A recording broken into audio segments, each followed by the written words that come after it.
नमस्कार दोस्तों, स्वागत है आप सभी का। आज मैं आप लोगों के लिए फिर एक नए जॉब का अपडेट लेकर आ गई हूं। दोस्तों, कार्यालय कलेक्टर जिला बालोद छत्तीसगढ़ के द्वारा यह विज्ञापन प्रकाशित किया गया है, जिसके अंतर्गत आपको 29/5/2023 से 12/6/2023 तक शाम के 5:30 बजे तक ऑनलाइन आवेदन आमंत्रित किया गया है। इसके लिए आप balod.gov.in के साइट पर जाकर ऑनलाइन आवेदन कर सकते हैं। तो आइए देखते हैं इसमें पदों का संख्या किस प्रकार से है। सबसे पहले देखते हैं सहायक ग्रेड 3।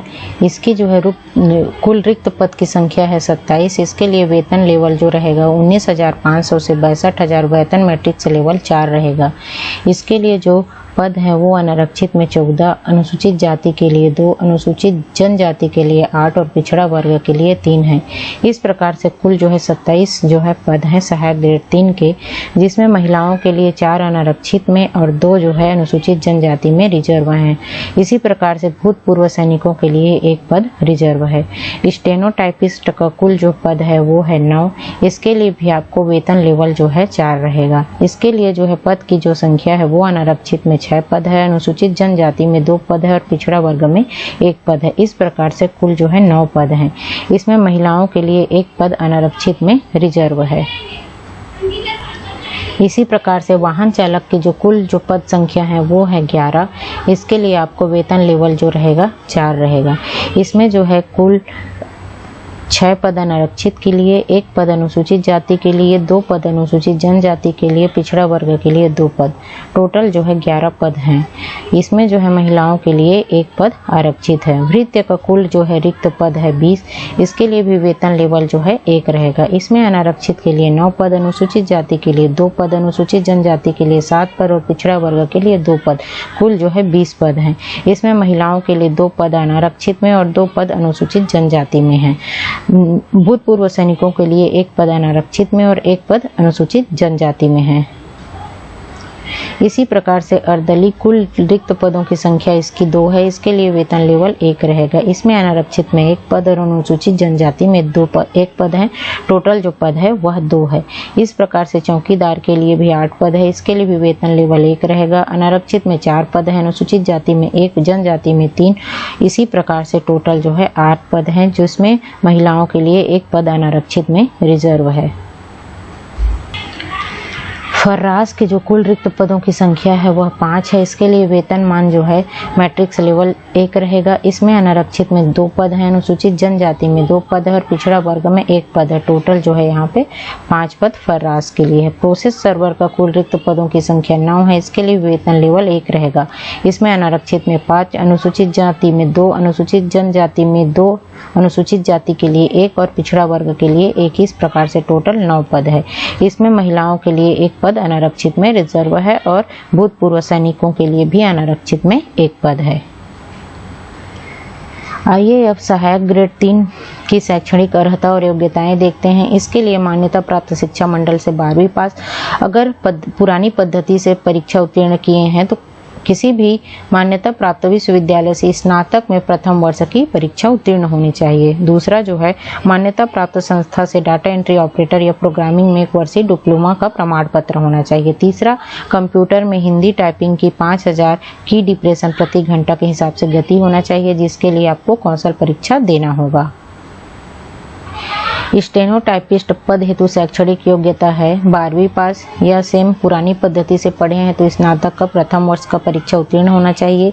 हिंदी शीघ्र लेखन में 60 शब्द प्रति मिनट की गति होना चाहिए। इसके लिए भी कौशल परीक्षा देनी होगी।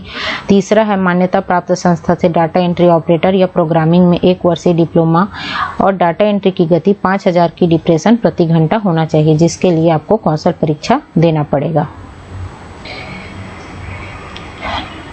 पद क्रमांक 1 एवं 2 के लिए जो कंप्यूटर का सर्टिफिकेट रहेगा वो कौन कौन से सर्टिफिकेट मान्य रहेंगे उसके यहाँ पे जानकारी है।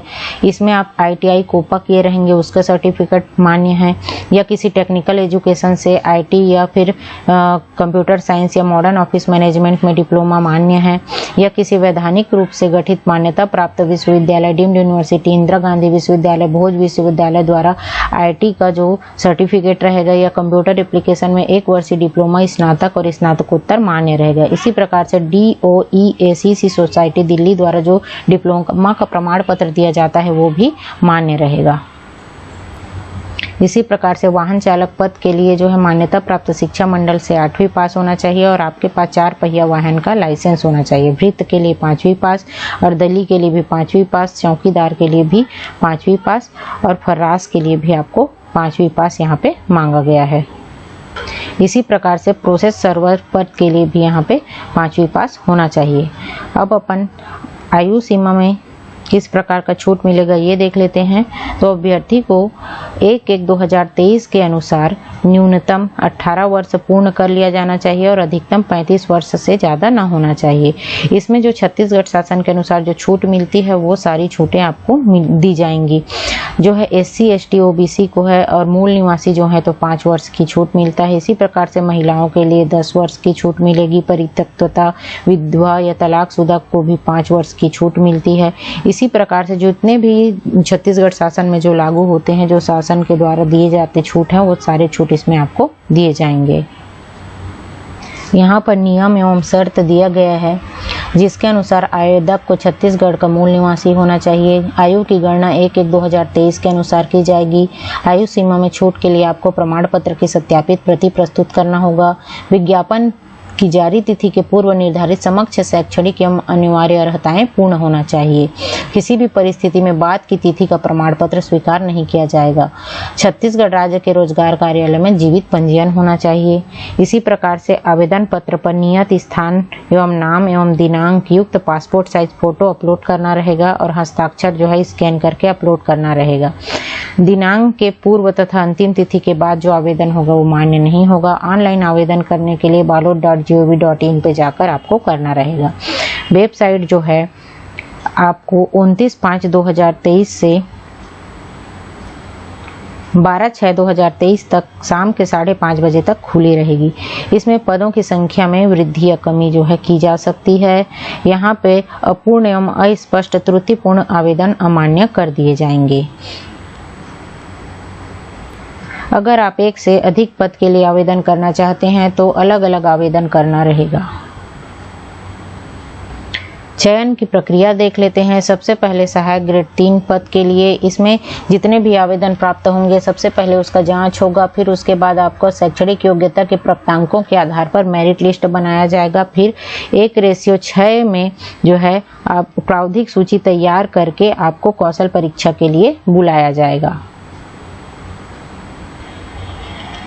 सहायक ग्रेड 3 के लिए जो न्यूनतम शैक्षणिक अर्हता का 70% और कौशल परीक्षा का 30% अंक रखा गया है। जो कौशल परीक्षा है उसमें आपको 50% अंक लाना अनिवार्य होगा, मतलब 30 नंबर में आपको 15 नंबर पाना अनिवार्य है। इसी प्रकार से आगे देखते हैं जो स्टेनोटाइपिस्ट है उसके लिए क्या है प्रक्रिया। तो इसमें भी सेम है, जितने भी आवेदन मिलेंगे उसको जांच होगा। फिर 1:6 में कौशल परीक्षा के लिए आपको बुलाया जाएगा। इसमें भी जो है कौशल परीक्षा स्टेनोटाइपिस्ट के लिए न्यूनतम शैक्षणिक अर्हता का 70% लिया जाएगा और जो है कौशल परीक्षा 30 अंक का होगा, जिसमें 50% मतलब 15 अंक जो है पाना अनिवार्य है। इसी प्रकार से वाहन चालक में भी 1:6 में जो है प्रावधिक सूची तैयार कर कौशल परीक्षा के लिए बुलाया जाएगा और इसके लिए जो न्यूनतम शैक्षणिक अर्हता का 60% अंक रखा गया है, 30% अंक जो है वो कौशल परीक्षा के लिए रखा गया है और जो है 10 नंबर जो है अनुभव के लिए दिया जाएगा। 2 वर्ष न्यूनतम 2 वर्ष के अनुभव पर 5 अंक। इसी प्रकार से 2 वर्ष से अधिक 3 वर्ष 4 वर्ष या 5 वर्ष होगा तो अधिकतम 10 अंक आपको दिया जाएगा। कौशल परीक्षा में इसमें भी आपको 50% अंक जो है लाना है। इसी प्रकार से भृत्य, अर्दली, चौकीदार, फर्रास एवं प्रोसेस सर्वर के जो पद हैं उसके लिए न्यूनतम शैक्षणिक अर्हता 5वीं में जो अंक मिले हैं उसके आधार पर मेरिट लिस्ट तैयार किया जाएगा और 1:6 में आपको बुलाया जाएगा। कक्षा 5वीं में यदि आप ग्रेड से पास हुए हैं तो उसके लिए आपको सक्षम प्राधिकारी से विभिन्न विषयों में प्राप्त अंकों वाला अंक सूची बनवाकर यहाँ पे प्रस्तुत करना रहेगा। समतुल्यता प्रमाण पत्र के लिए आपको 50 रुपए के स्टाम्प पेपर में नोटरी करके वहाँ पे आपको प्रस्तुत करना रहेगा। इसी प्रकार से जो कौशल परीक्षा है उसमें आपको पात्र उम्मीदवार नहीं होने पर मेरिट लिस्ट के वरीयता क्रम के आधार पर एक पद के विरुद्ध 1:6 के आधार पर कौशल परीक्षा के लिए आमंत्रित किया जाएगा।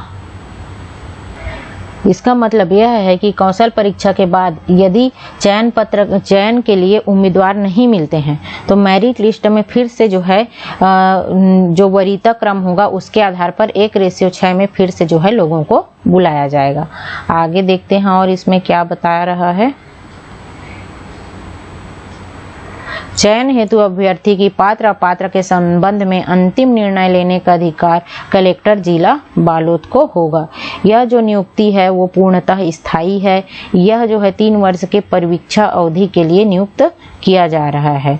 तो इसमें जो है प्रथम वर्ष में 70%, द्वितीय वर्ष में 80 और तृतीय वर्ष में 90% स्टाइपेंड दे होगा। जो नियोक्ता द्वारा जो चयन सूची जारी रहेगा वो 1 वर्ष के लिए वैध रहेगी, उसके बाद जो है वो वैध नहीं रहेगा। तो दोस्तों उम्मीद करती हूँ मेरा यह वीडियो आप लोगों को पसंद आया होगा। पसंद आया हो तो प्लीज़ लाइक कीजिए, अपने दोस्तों में शेयर कीजिए और इसी प्रकार के जॉब अपडेट पाने के लिए मेरे चैनल महामाया एकेडमी को सब्सक्राइब कीजिए। धन्यवाद।